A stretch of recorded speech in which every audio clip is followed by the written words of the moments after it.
Kahit kasagsagan nga ng bagyo dyan mga kananay, ganito nga lang ang pag-ulan at hangin dito sa Bataan. Pahinto-hinto lang din naman yung ulan dyan at pasalamat pa din mga kananay kahit paano ay hindi nga kami nahagip ng bagyo. Mas nakakaawa nga yung mga nasa ibang lugar mga kananay dahil sila nga yung lubos na naapektuhan ng bagyo. At habang bumabagyo nga mga kananay, nagluto nga pala kami dyan ng pakbet at nilagyan nga lang pala namin yan ng chicharon. Meron naman kaming isasahog dito na karning baboy kaso chicharon na nga lang para mas masarap. Kaninang umaga naman mga kananay, pagising ko napakaliwalas na nga ng panahon at medyo umiinit-init na nga rin. At heto, hindi pa nga nakakapagilamos pero eto't maghugas na nga muna ng mga hugasin. Nakakapagtaka nga dito sa bahay na to dahil matutulog kang ang malinis at walang hugasin pero gigising kang napakaraming hugasin. Mukhang minumulto na yata ako ng mga hugasin na to at ako nga lang yung nakakakita. Pagtapos kong maghugas ng plato dyan, eto't naglabas rin ako ng aming uulamin. May 1 kilong yellow pin nga kami dito at yung iba nga ay piprituhin at yung iba naman ay sasabawan. Yung mga piprituhin nga ay gagawing fish stick at yung mga ulo at buntot ay sasabawan. Dahil napakatigas pa nga niya mga kananay at galing nga siya sa freezer kaya ibababad ko nga muna siya dito sa tubig. Habang wala pa nga ako masyadong gagawin dyan at binabad ko pa naman yung isda sa tubig kaya eto't nagwalis-walis na nga muna ako ng mga kalat. Kahit itong mga kalat nga ay minumulto na rin ako dahil ako lang din yung nakakakita. Naglinis at nag-ayos na nga rin ako dito sa kabilang kwarto. 3 kasi yung kwarto dito sa bahay kaso hindi nga natutulugan tong isang kwarto dahil natulong nga dito. Dito nga kami dati natutulog nung nagbabakasyon pa nga lang kami dito pero ngayon ngang maulan hindi nga pwedeng tulugan dahil napakaraming tulo. Sinabi na nga namin sa may-ari na maraming ang tulo dito sa kwarto kaso naubos na nga daw yung pantapal na sa bubong. Anyway, pinagtatanggal ko na nga muna itong mga nasa ibabaw ng Durabox at ibabalik ko na nga lang yan kapag malinis na nga itong ibabaw. Napakarami kasing mga papel dito at saka mga damit na marurumi kahit marumi nga ay naandito rin sa ibabaw. Bali, winalisan ko nga lang yan mga kananay para matanggal nga yung mga alikabok at saka yung mga kalat-kalat na nandyan. Pagkatapos ko nga maulisan yung ibabaw, nag-spray nga lang ako dahil napakarami niyang langgam. Pagkatapos niyan, pinagbabalik ko na nga itong mga bag. Wala kasi mapagsabitan na pa ako kaya dito na nga lang namin nilalagay sa ibabaw ng Durabox. O diba kapag malinis at maayos nga ang bahay mo ay napakasarap nga sa pakiramdam. Parang namimiss ko na tuloy maglinis doon sa aming bahay kubo sa probinsya. Pagkatapos ko makapaglinis dyan ito at inumpisahan ko na nga prituhin tong isda. Gutom na rin kasi ang mga bata kaya naman pagkaprito ko nga ng ibang isda ay pinakain ko na nga muna sila.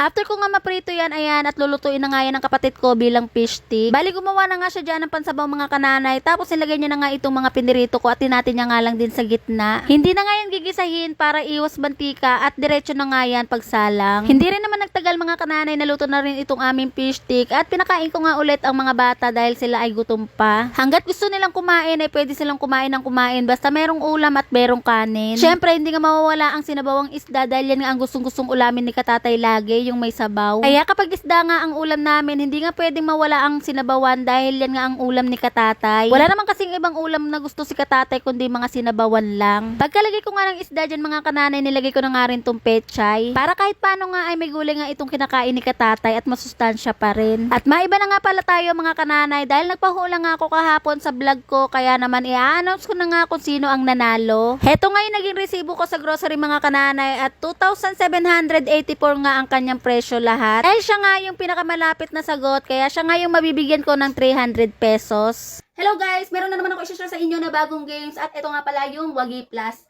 Pero disclaimer nga lang, bawal nga pala itong laruin ng mga bata at pawang libangan nga lang to ng mga matatanda. Ayan, napakaraming games nyo nga ang pwede laruin dyan at depende nga sa inyo kung anong gusto nyo. Marami kayong pagpipili ang laro. Pero bago nga ang lahat, ipapakita ko nga muna sa inyo kung paano ako manalo. Tara, let's go! Dito sa Wagi Plus ay napakaraming games mo nga pwedeng laruin dito. Pero ang lalaruin ko nga dito ay itong Super Ace. Pero isang paalala nga lang na kapag wala kang budget ay huwag ka na nga lang maglaro nito. At syempre, ang larong ito ay swertihan pa din. Minsan ay mananalo at minsan nga din ay matatalo. So ayan, i-play na natin. Tapos kapag may nakita nga kayong buy bonus dito sa gilid sa taas ay pwede nga kayong mag-buy bonus dyan. At dahil mag-buy bonus nga lang ako kaya maglalagay nga ako dyan ng bet ko na 200. Tapos i-play na nga natin yan. Kapag nag-buy bonus ka nga dyan, automatic 3 scatter agad dyan kaya may libre kang 10 spin. So i-play na natin. Yan, sige. Go, go, go. 20. Sige pa. Oh, 1920. Ang laki. 600. 600 ulit. Ang laki.